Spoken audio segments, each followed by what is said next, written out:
अब मेरे पास आयशा नासिर मौजूद हैं जो कि हमें बताएंगी आज कि हम किस तरीके से अपनी इम्यूनिटी जो है वो स्ट्रॉन्ग कर सकते हैं। डाइटिशियन है, किसी तारुफ की मोहताज नहीं है और हमारे शो पे हमेशा आपकी रहनुमाई के लिए आती हैं।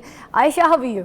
मैं बिल्कुल ठीक, आप बताइए। You looking wonderful. Thank you so much, बहुत शुक्रिया। अच्छा जी, आज हम इम्यूनिटी के ऊपर बात करेंगे कि हम अपनी इम्यूनिटी को बूस्ट किस तरह से कर सकते हैं, तो प्लीज़ बताइएगा। अच्छा फ़िज़ा, जब कोविड आया था ना, ये हमारा बड़ा मसला बना था कि हमें लगता था रातों रात ही हमने कोई चीज़ ऐसी खा लेनी है जिससे हमारी इम्यूनिटी बहुत अच्छी हो जाएगी और हम पे कोविड का असर नहीं होगा। इम्यूनिटी एक ऐसी चीज़ है, आप इसको ओवरनाइट बिल्ड नहीं कर सकते, बहुत माइक्रो लेवल पे ये बिल्ड होती है। आपकी रोज़मर्रा की जो आदत हैं ये इसको बहुत ज़्यादा इम्पेक्ट कर रही होती हैं। ये नहीं होगा कि आपका लाइफस्टाइल अनहेल्दी है लेकिन आप बहुत ज़्यादा विटामिन सी खा रहे हैं और उसके साथ आप एक्सपेक्ट करेंगे कि आपकी इम्यूनिटी अच्छी हो। हम डाइट की भी बात कर लेते हैं और वो लाइफस्टाइल जिसके साथ इम्यूनिटी अच्छी हो सकती है उसकी भी बात कर लेते हैं। अगर हम डाइट की बात करें तो विटामिन सी सबसे ज़्यादा इंपॉर्टेंट है इसमें, और विटामिन सी जितने हमारे सिट्रिक फ्रूट्स होते हैं, जैसे हमारे पास ऑरेंजेस आ जाते हैं, कीवी है, आजकल के मौसम में स्ट्रॉबेरीज आई हुई हैं, बहुत कम लोग जानते हैं। अमरूद विटामिन सी का बहुत अच्छा सोर्स है, आगे मैंगो आएगा वो विटामिन सी का बहुत अच्छा सोर्स है, आलू बुखारा विटामिन सी का बहुत अच्छा सोर्स है। अभी कुछ एरियाज़ में पीच मिलने लग गया है, जो आड़ू है वो भी विटामिन सी का अच्छा सोर्स है। अब विटामिन सी का इस्तेमाल आपका डेली बेसिस पे ज़रूर होना चाहिए। कुछ लोग विटामिन सी के सप्लीमेंट्स शुरू कर देते हैं, 500,000 mg तक विटामिन डी। हमारी बॉडी 85 mg तक विटामिन सी जो है वो डेली बेसिस पे अब्जॉर्ब करती है। इससे ज़्यादा जो है वो सिर्फ़ और सिर्फ हम अपने दिल की तसल्ली दे रहे होते हैं, इससे ऊपर आप जितनी डोजेज पे जाते हैं उसकी अब्जॉर्प्शन बॉडी के अंदर नहीं हो रही होती। कोई टेक्निक भी है कि अगर हमने विटामिन सी सोर्स किसी फल के ज़रिए अगर हम ले रहे हैं, उसके साथ अगर हमने किसी खाने का इस्तेमाल कर लिया या चाय का इस्तेमाल कर लिया, तो वो जो विटामिन सी है हमारे अंदर जाके अब्जॉर्ब नहीं होगी, डाइल्यूट नहीं होगी, कोई ऐसे इश्यूज होते हैं तो बताइए प्लीज़। जितने हमारे मल्टी वाइटामिन्स हैं या जितने हमारे न्यूट्रिएंट्स हैं, आप उसके ऊपर चाय, ग्रीन टी या कॉफ़ी का इस्तेमाल कर लेते हैं तो उनकी एब्जॉर्प्शन हिंडर हो जाती है। यानी एब्जॉर्ब वो होते हैं लेकिन उतने अच्छे तरीके से एब्जॉर्ब नहीं होते जितने अच्छे तरीके से उनको एब्जॉर्ब होना चाहिए था। तो जितने फ्रूट्स एंड वेजिटेबल्स हैं आप उनका इस्तेमाल जो है वो थोड़े वक्फे से करें। इस बात का मतलब ये है कि अगर आपने नाश्ता किया और नाश्ते में चाय पी है तो 1 to 2 आवर गैप के साथ आप फ्रूट्स का इस्तेमाल करें।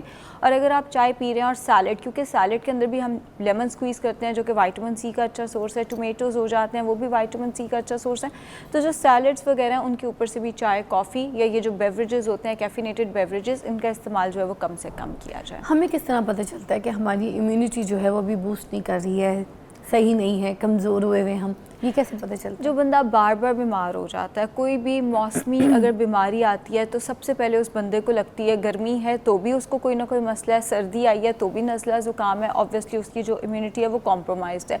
अगर दुनिया में कुछ भी हो रहा है और आप पे इतना ज़्यादा उसका असर नहीं होता या आप बहुत ज़्यादा बीमार नहीं होते, इट मीन्स आपकी इम्यूनिटी अच्छी है। लेकिन अगर कोई भी छोटी छोटी बीमारी आती है और सबसे पहले आप इम्पैक्ट होना शुरू हो जाते हैं, इट मीन्स आपकी जो इम्यूनिटी है वो कॉम्प्रोमाइज्ड है। उसके लिए फिर आपको सप्लीमेंट्स, जिसमें जिंक, जब कोविड आया था तो हमने एक सर्बेक्सी बहुत ज़्यादा इस्तेमाल की थी, फिर हमें सप्लीमेंट्स में जिंक का इस्तेमाल करना चाहिए। लाजमी नहीं है सर्बेक्सी, किसी भी ब्रांड का जिंक 15 to 22 mg जो है वो आप इस्तेमाल करना शुरू कर दें। एंड वो भी आपने कोशिश करनी है कि मील के कोई 2 आवर्स के बाद इस्तेमाल करें ताकि उसकी जो एब्जॉर्प्शन है वो मैक्सिमम हो।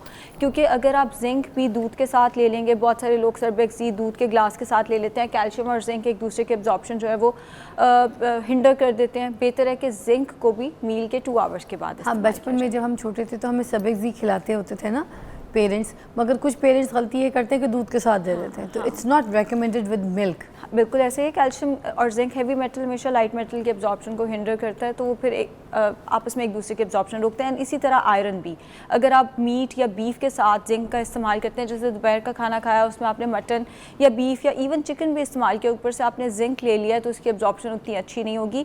इसीलिए उसको भी आप एम्प्टी स्टमक, ये नहीं कि बिल्कुल ही सुबह उठते साथ ही ले लेना है, मील के कोई 2 आवर्स के बाद आप इस्तेमाल करें। अब सब्जियों की तरफ आ जाते हैं, सब्जियों का क्या लेन देन है, किस तरीके से इम्यून के लिए काम करती है, कौन सी सब्जी करती है? अच्छा, जितनी सब्जियां हैं, जितने फ्रूट्स हैं, सारे के सारे वाइटामिन का बहुत अच्छा सोर्स है। अब जब हम इम्यूनिटी की बात करते हैं, विटामिन ए इंपॉर्टेंट है, विटामिन सी इंपॉर्टेंट है, विटामिन ई इंपॉर्टेंट है, तो आपको जितने फ्रूट्स एंड वेजिटेबल्स हैं, जितनी सब्जियां हैं, वो ज़रूर इस्तेमाल करनी चाहिए। हाँ, ओवर कुक कर करके नहीं इस्तेमाल करना चाहिए। ओवर कुक से मुराद ये है कि हम एक तो सब्जियों को फ्राई करते हैं और बहुत ज़्यादा जब तक उसके सारे न्यूट्रिएंट्स ज़ाया नहीं हो जाते हम पकाते जाते हैं। ओवर कुक ना करें, स्टीम करके अगर वेजिटेबल्स इस्तेमाल की जाती हैं वो सबसे बेहतर है। बिकॉज़ हम एशियंस में अक्सर वो एंजाइम जो कि कच्ची सब्ज़ी को हज़म करने के लिए चाहिए होता है वो बहुत कम होता है, जिसकी वजह से जो लोग सलाद इस्तेमाल करते हैं या कच्ची सब्ज़ी, उनमें से कुछ लोग गैस का प्रॉब्लम जो है वो कंप्लेन करने लग जाते हैं, जी हम तो जब भी सब्ज़ी खाएं गैस हो जाती है।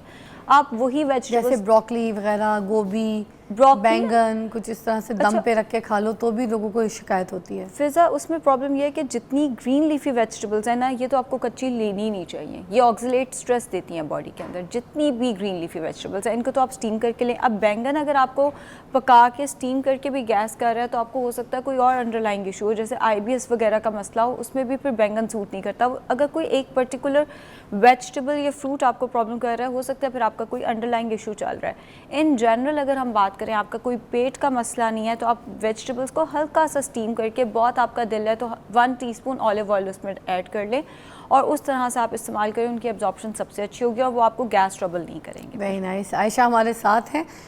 हम आज पूछें इम्यूनिटी को किस तरीके से बूस्ट किया जा सकता है, सही किया जा सकता है, उस पर काम करेंगे ब्रेक के बाद।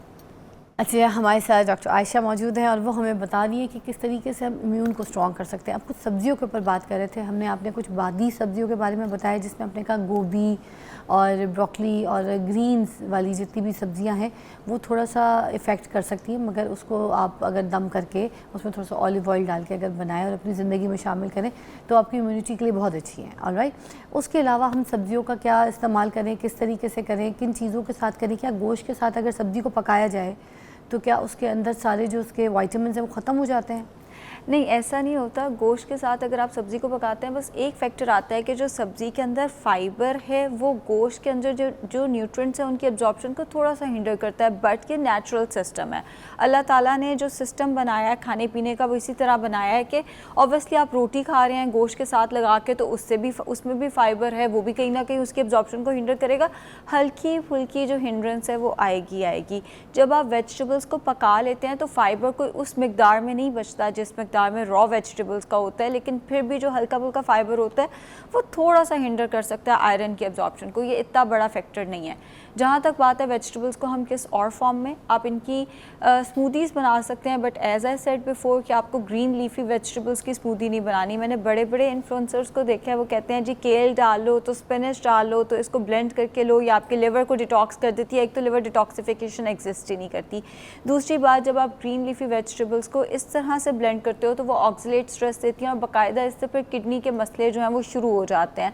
वो आपको फ़ायदे से ज़्यादा नुकसान दे रहे हैं। हाँ, आप जैसे कैरेट हो गया, उसके साथ एक एप्पल हो गया और थोड़ा सा जिंजर, इसको ब्लेंड करके ले सकते हैं। बीटरूट भी डाल सकते हैं। आप क्यूकम्बर को भी ब्लेंड करके ले सकते हैं, या आप लौकी को चाहें तो उसको भी जिंजर के साथ ब्लेंड करके उसको भी इस्तेमाल किया जा सकता है। ये उन लोगों के लिए जिनको नंबर 1 गैस का कोई प्रॉब्लम नहीं है, नंबर 2 वो सैलड नहीं खा सकते, या उनको वेजिटेबल्स जो है वो खाना नहीं पसंद, वो लोग इस तरह से ले सकते हैं। अगर आपको इस तरह भी नहीं खाना या आपका बच्चा जो है वो वेजिटेबल्स को एक्सेप्ट नहीं करता तो सैंडविचेस की फॉर्म में थोड़ा सा वेजिटेबल्स को हल्का सा उन्हें स्टीम कर दिया जाए। क्यूकम्बर हो गया या जो भी आपका बच्चा पसंद करता है, अनियन, टोमेटोज़ वगैरह, वो आप उसको सैंडविच में या जो ब्राउन बर्गर्स आ गए हुए हैं या जो टॉर्टिया रैप है उसके अंदर लगा के दे दें। लेकिन वेजिटेबल्स एंड फ्रूट्स बच्चे की और आपकी अपनी भी डाइट का ज़रूर हिस्सा होना चाहिए।